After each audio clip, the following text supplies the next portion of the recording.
Welcome back everyone. नमस्ते सभी को। आज घटस्थ योगा श्रृंखला महर्षि घिरंड में हम जानने का प्रयास करेंगे यौगिक श्वसन प्रक्रिया। सबसे पहले समझते हैं प्राणायाम का शाब्दिक अर्थ। यह दो शब्दों से मिलकर बना है, प्राण और आयाम। प्राण का अर्थ होता है जीवन शक्ति और आयाम का अर्थ नियमन, नियम अर्थात जीवन शक्ति का नियमन। और इसी वजह से मनीषियों ने जीवन शक्ति को स्थूल रूप में श्वास से संबंधित माना है। हम सभी श्वास लेते हैं और श्वास के माध्यम से ही शरीर में प्राण और जीवन का संचार होता है। यदि हम श्वास लेना बंद कर दें तो शरीर में प्राण की कमी महसूस होगी, बेचैनी उत्पन्न होगी और शरीर नीला, काला या भूरा पड़ जाएगा। और यदि हम श्वास को ज़बरदस्ती रोक रहे हैं तो भी अंत में मृत्यु को ही प्राप्त होंगे। और मनीषियों का यह मानना है कि प्राणायाम के अभ्यास से हम अपनी शक्ति पर नियंत्रण प्राप्त करते हुए अपना शारीरिक स्वास्थ्य प्राप्त कर सकते हैं, मतलब शरीर को बचाया जा सकता है। इसी वजह से मनीषियों ने श्वास को जीवन शक्ति से संबंधित माना है। यह धारणा कि प्राणायाम से अनेक प्रकार की शारीरिक व्याधियां समाप्त हो सकती हैं पहले से ही थी। और हम मनुष्यों को जितनी भी बीमारियां होती हैं उन्हें हम कुछ ग्रुप्स में बांट सकते हैं, जिसमें पहला ग्रुप है मनोकायिक रोगों का। यह जो ग्रुप है मनोकायिक रोगों का, इनकी शुरुआत ही मन, भावना और विचारों से होती है। चिंता, परेशानी, उग्रता, ईर्ष्या और द्वेष के कारण इनकी शुरुआत मनस क्षेत्र में होती है।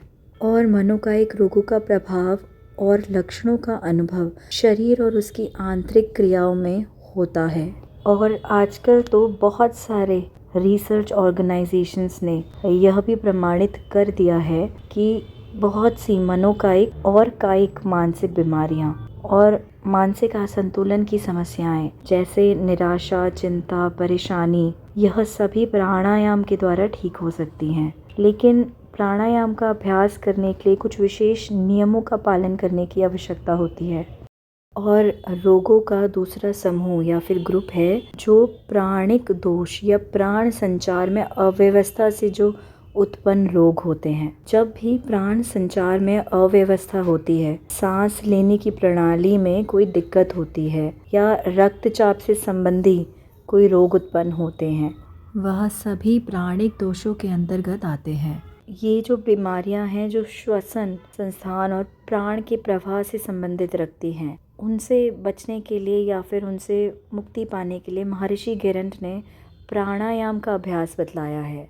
और तीसरा समूह है बाहरी कारकों से उत्पन्न रोगों का, जैसे बाहरी वातावरण शरीर को प्रभावित करता है, प्रदूषण, अनियमित भोजन और बाहरी रोगाणुओं के आक्रमण से शरीर में बीमारी फैलती है, जैसे मलेरिया, हैजा और अन्य बीमारियां। और योग शास्त्र में मेनली इन 3 ही कारणों को स्वीकार किया गया है। और इनके अलावा भी छोटे मोटे कारण और व्याधियां होती हैं जिनका उपचार योग में अलग अलग पद्धतियों से किया जाता है। और यदि हम मन को स्वस्थ और संतुलित रखने तथा मन को केंद्रित करने के लिए प्राणायाम का अभ्यास करते हैं तो कठोर नियमों का पालन करना पड़ता है। महर्षि घिरंड ने शरीर की तुलना देव शरीर से की है। देव शरीर का अर्थ होता है पवित्र, निर्मल, हल्का, विकार रहित और कांतिवान शरीर। इस देव शरीर की प्राप्ति के लिए उन्होंने प्राणायाम की शिक्षा दी है। यहाँ तक सुनने के लिए आप सभी का बहुत धन्यवाद। अब कल जारी रखेंगे।